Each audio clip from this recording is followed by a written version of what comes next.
우리가 발 딛고 있는 이 현실, 과연 단단하고 객관적인 실체일까요?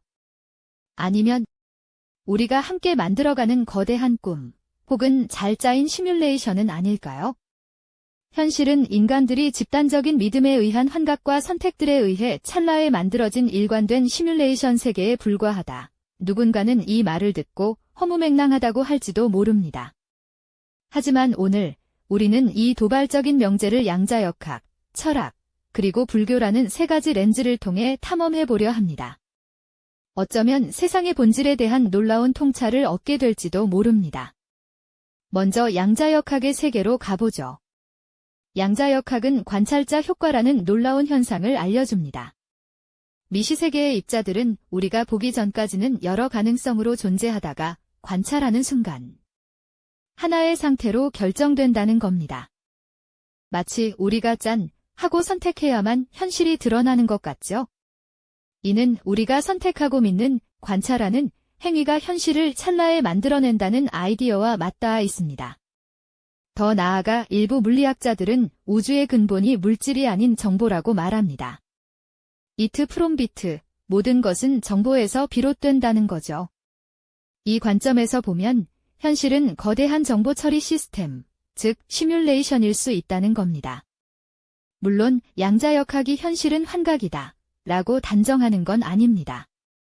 하지만 적어도 우리가 생각하는 객관적 현실이 그렇게 단순하지 않으며 우리의 의식이나 관찰이 현실에 깊이 관여할 수 있음을 시사하죠. 이번엔 철학의 세계입니다. 존재하는 것은 지각되는 것이다. 철학자 조지 버클리의 말처럼 어떤 것이 존재한다고 말하려면 누군가에게 인식되어야 한다는 관념론이 있습니다. 마치 우리가 꿈을 꿀 때 꿈속 세계가 생생한 것처럼요. 사회구성주의는 돈의 가치, 국가, 법 같은 것들이 객관적 실체가 아니라 우리 집단적인 믿음과 합의로 만들어진다고 봅니다. 우리가 그렇다고 믿기에 현실이 되는 거죠. 더 과감한 상상도 있습니다. 혹시 영화 매트릭스처럼 우리가 정교한 시뮬레이션 속에 살고 있는 건 아닐까요? 철학자들은 통 속의 뇌 같은 사고 실험을 통해 우리가 경험하는 현실의 확실성에 의문을 제기해왔습니다.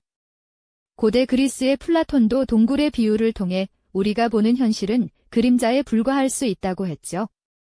이 모든 철학적 탐구는 현실이 우리 마음, 믿음, 혹은 어떤 외부 설계에 의해 만들어질 수 있다는 가능성을 열어둡니다. 마지막으로 불교의 지혜를 살펴보겠습니다. 불교에는 질체유심조, 즉 모든 것은 오직 마음이 지어내는 것이라는 핵심 가르침이 있습니다. 우리가 경험하는 세계는 마음의 투영이라는 것이죠. 또한 불교는 공사상을 말합니다. 모든 존재는 고정된 실체 없이 서로 기대어 존재하며 끊임없이 변한다는 겁니다. 이는 현실이 찰나에 만들어지고 고정되지 않은 유동적인 것임을 의미합니다. 그래서 불교는 우리가 보는 현실이 마치 즉 환상과 같다고 말합니다. 있는 그대로의 실체가 아니라 우리의 무지와 분별심에 의해 왜곡되어 인식된다는 것이죠. 이것이 바로 환각이라는 표현과 통하는 부분입니다. 하지만 이는 허무주의가 아닙니다. 오히려 우리의 마음과 선택이 현실을 창조하는데 적극적으로 참여함을 의미하죠. 마음을 어떻게 쓰느냐에 따라 우리가 경험하는 세계가 달라질 수 있다는 겁니다. 양자역학, 철학, 불교. 전혀 다른 분야 같지만 현실의 본질에 대해 놀랍도록 유사한 이야기를 하고 있습니다. 바로 우리가 경험하는 현실이 고정된 무엇이 아니라 우리의 의식, 믿음, 선택과 깊이 연결되어 있다는 것이죠. 어쩌면 현실은 하나의 정답이 있는 객관식 문제가 아닐지도 모릅니다. 각자의 마음과 믿음, 그리고 집단적인 상호작용을 통해 다채롭게 해석되고 찰나마다 새롭게 쓰여지는 주관식 서사시 같은 것일 수 있죠. 현실이 집단적 믿음에 의한 환각이자 시뮬레이션지라는 명제. 이를 통해 우리는 현실의 노예가 아니라 현실을 창조하는 주체로서의 가능성을 발견할 수 있습니다. 그렇다면 당신은 어떤 현실을 믿고 어떤 선택을 하며 살아가시겠습니까? 이 질문에 대한 답은 오직 당신만이 내릴 수 있습니다. 오늘 이야기가 여러분의 생각에 작은 파문을 일으켰기를 바랍니다. 여러분의 생각은 어떠신가요? 더 흥미로운 이야기로 다시 찾아뵙겠습니다. 시청해주셔서 감사합니다.